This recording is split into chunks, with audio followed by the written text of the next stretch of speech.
さて皆さんは日本の歴史が150年もの間ぽっかりと抜け落ちていると言われたら信じられるでしょうか。実は西暦3世紀後半から5世紀の初めにかけて、日本列島が国際社会から完全に消滅していた期間があるんです。これを空白の150年と呼びます。事の始まりは西暦266年、あの卑弥呼の後を継いだ女王豊が、中国の清津という王朝に使いを送ったという記録です。これを最後に中国の歴史書からは、つまり日本の記述が来たと途絶えてしまいます。次に日本の名が歴史に現れるのは西暦413年、実に147年後、いわゆる倭の五王の一人、サが長考したという記録まで日本は国際的な沈黙を貫くことになるんです。サが長考、簡単に言うと手土産を持って最強のボスに挨拶に行き豪華なプレゼントと王様認定証をもらって帰ってきたということ。恐ろしいのはこの150年の間に日本の姿が別次元の国家へと変貌を遂げていたことでした。記録が途絶える前、日本は卑弥呼に代表されるような鏡や呪術で国を治める巫女女王の国でした。しかし50年ぶりに記録に現れた日本は、馬にまたがり、鉄の鎧をまつわって朝鮮半島へ進出する軍事国家へと様変わりしていたんです。まるで魔法少女から格闘家にジョブチェンジしたかのようです。一体この空白の期間に誰が何をしていたのでしょうか。さらに不思議なのは日本自身の記録です。日本最古の歴史書である日本書紀や古事記を読んでみても、この4世紀前後の具体的なエピソードは驚くほどスッカスカ。まるで後世の編纂者が、この期間の出来事はあまり触れたくない、と意図的に沈黙を守っているかのような違和感があるんです。はずい黒歴史でもあったんでしょうか。国内外の記録が同時に、そしてこれほど長期間にわたって不自然に欠落している。これは単なる偶然なのでしょうか。実は近年、この空白を埋めるための歴史を根底から覆すようなある科学的な発見が世間を揺るがしています。それが第2章で詳しくお話しする、最新科学が暴いた100年のズレという衝撃の事実です。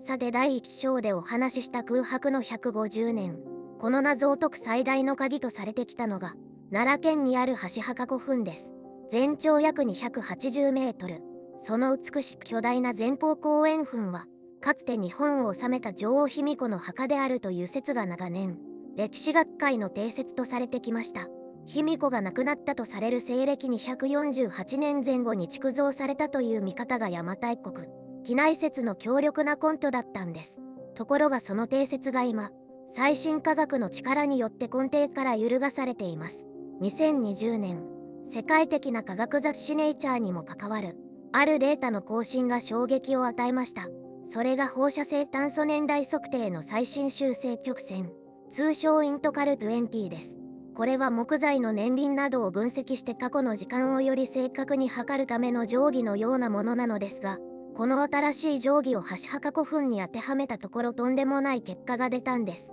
なんとこれまで3世紀半ばに作られたと考えられていた箸墓古墳の築造時期が4世紀まで大幅にずれ込む可能性が浮上したのです。これの何が衝撃なのか、計算してみてください。卑弥呼が死んだのは248年。もし墓が完成したのが300年以降だとしたら、卑弥呼の没後50年以上経ってから墓が作られたということになります。そうなると一つの重大な仮説が浮かび上がります。箸墓古墳は実は卑弥呼の墓ではないのではないか。あるいは卑弥呼の邪馬台国が滅んだ後、全く別の勢力がその場所を上書きするように巨大な墓を作ったのではないか、ということです。これこそが邪馬台国の終焉と、我々が知る大和王権誕生の分かれ道だったのかもしれません。卑弥呼というカリスマを失った倭の国は一度バラバラになり、50年以上の混迷を経て全く新しい武力による統治を行う政権へと入れ替わった。つまりこの100年のズレは平和的な継承ではなく、激しい政権交代があったことを示唆しているんです。ではなぜ日本の公式記録にはそのドラマチックな政権交代の記録が残っていないのでしょうか。そこには後世の支配者たちがどうしても隠したかった不都合な真実があるようです。続く第3章では日本最古の歴史書、危機に仕掛けられたあまりにも巧妙な罠について迫っていきます。科学が100年のズレという矛盾を突きつけた一方で、日本の公式記録である古事記や日本書紀、いわゆる危機にもあまりに不自然な記述が目立ちます。まず最大の謎、なぜあれほど中国で名を馳せた女王卑弥呼の名が日本の正史には一切登場しないのでしょうか。日本書紀はわざわざ中国の師匠を引用して卑弥呼の存在を匂わせているにもかかわらず、彼女を天皇としては認めていません。これは当時の大和王権にとって邪馬台国が自分たちの祖先ではない別の勢力だったからではないか、そう考えると辻褄が合ってしまうんです。この隠蔽の匂いをさらに強くするのが血氏八代と呼ばれる存在です。初代神武天皇から第10代崇神天皇までの間の8人の天皇には驚くほど具体的な事績がありません。名前と系図だけがずらりと並んでいるモブキャラ状態です。なぜこんな退屈なページが続くのか。一説には無理やり歴史を長く見せるための時間調整だったと言われています。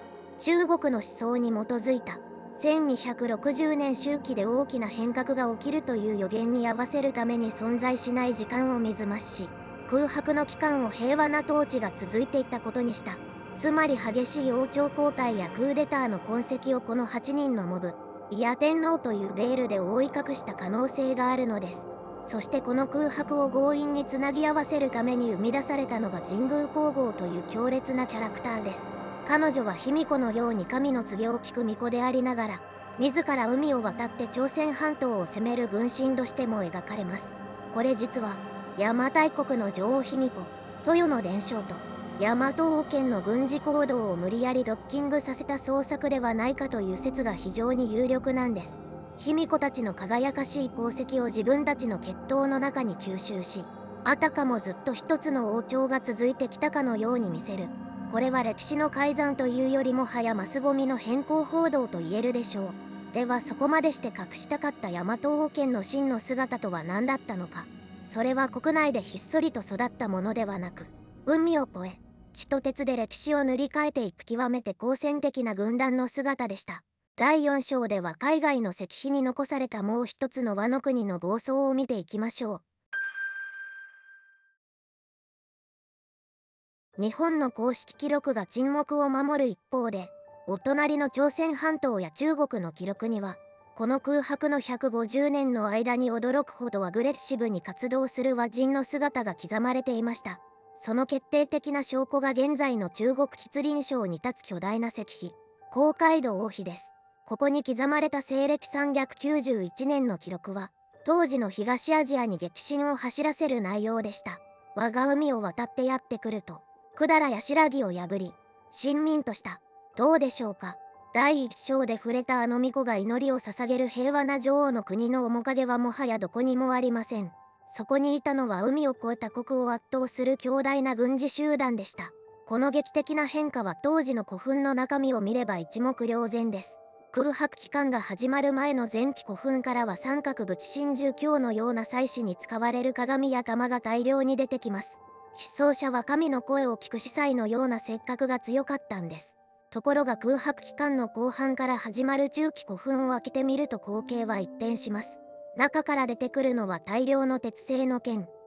冑、そしてバグ。失踪者のキャラクターが祈る人から戦う人、つまり武力で圧倒する大君へと180度転換しているんです。なぜ彼らはこれほどまでに武装し海を渡る必要があったのか。その最大の目的はズバリ鉄でした。当時の日本列島ではまだ良質な鉄を自給自足することができませんでした。一方で朝鮮半島南部ミマナからは鉄資源の宝庫、いわば当時のハイテク資源の集積地です。この鉄の利権を強引に確保し最新の武器を手に入れた勢力が国内のライバルたちを次々に飲み込み巨大な大和王権を形成していった。そう、この150年の空白とは日本が鉄と地によって強引に一つにまとめ上げられていく、まさに戦国時代さながらの激動期だったのです。しかしここで一つの疑問が浮かびます。これほど強力な軍事力を手にした勢力はもともと大和に行った勢力と同じなのでしょうか。実はこの軍事化の陰で王権の中心地が奈良から大阪へと劇的に移動しているんです。それは平和な引っ越しだったのか、それとも凄惨なクーデターだったのか。第5章はついにこのミステリーの核心、河内王朝の野望に迫ります。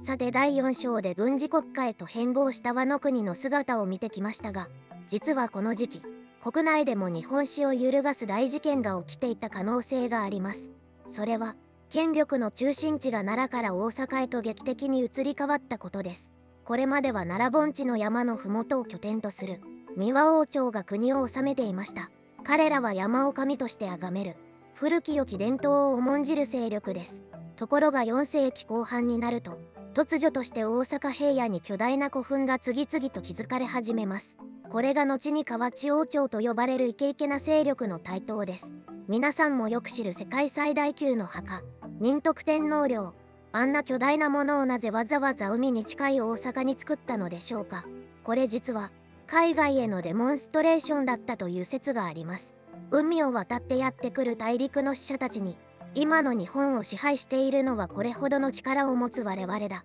と見せつけるための巨大なモニュメントだったというわけです。しかしここで一つの疑問が浮かびます。奈良の勢力と大阪の勢力は本当に同じ血筋だったのでしょうか。歴史学会で根強く支持されているのが王朝交代説です。つまり朝鮮半島との貿易や鉄の利権を握った新しい勢力が武力によって旧来の奈良の王権を飲み込んだ事実上のクーデターが起きたのではないかという衝撃的な仮説です。その証拠ともいえるのが空白の期間の終盤に登場する慶太天皇の存在です。彼は当時の都から遠く離れた越前や近江から迎えられたいわば異端の王でした。驚くべきことに彼は天皇として即位してから大和の地に入るまで実に20年もの歳月を費やしています。なぜ王として認められているはずの彼が20年も都に入れなかったのか。それは当時の大和に彼の即位を断固として拒む強力な反対勢力がいたからではないでしょうか。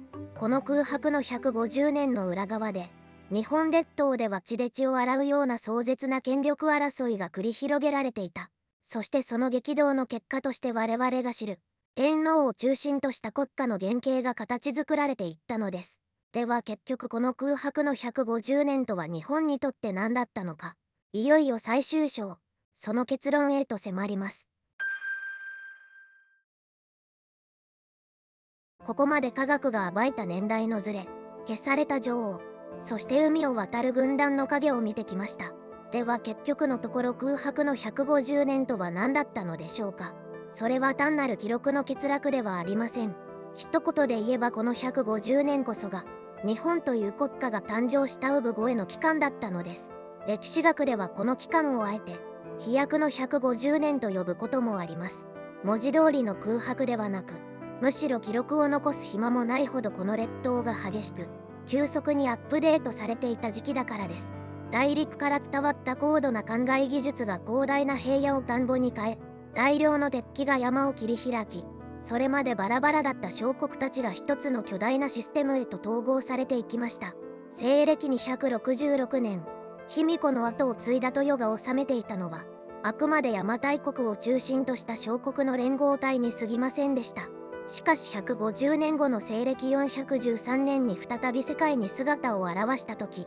そこには強力な軍事力と官僚組織を備えた大和王権という統一国家が完成していたのです。なぜ中国への兆候が途絶えたのか。それは内乱や王朝交代でそれどころではなかったからかもしれません。あるいは周辺諸国を圧倒する力を手に入れたことで、どこかの国の家来として記録される必要がなくなった。つまり日本が自立へと踏み出した証とも取れるのです。私たちが今当たり前のように呼んでいる日本という国のルーツ、その原型は教科書に詳しく書かれている時代よりもずっと前、この暗闇に包まれた150年の間に先人たちの血と汗によって作り上げられました。空白とは何もない場所ではありません。そこには語られることを拒んだ敗者の無念と、新たな時代を切り開いた勝者の野望が今も古墳の底に眠っています。次に皆さんが巨大な前方後円墳を目にするときぜひ思い出してみてください。その静かな丘の下には1500年以上前、この国を形作るために戦った名もなき英雄たちの熱い鼓動が刻まれているということを。いかがでしたでしょうか。空白の150年に隠された日本誕生のミステリー。皆さんはこの150年の間に何が起きていたと思いますか。ぜひコメント欄であなたの考察を聞かせてください。この動画が面白いと思った方はチャンネル登録と高評価をよろしくお願いします。それではまた次の歴史の深淵でお会いしましょう。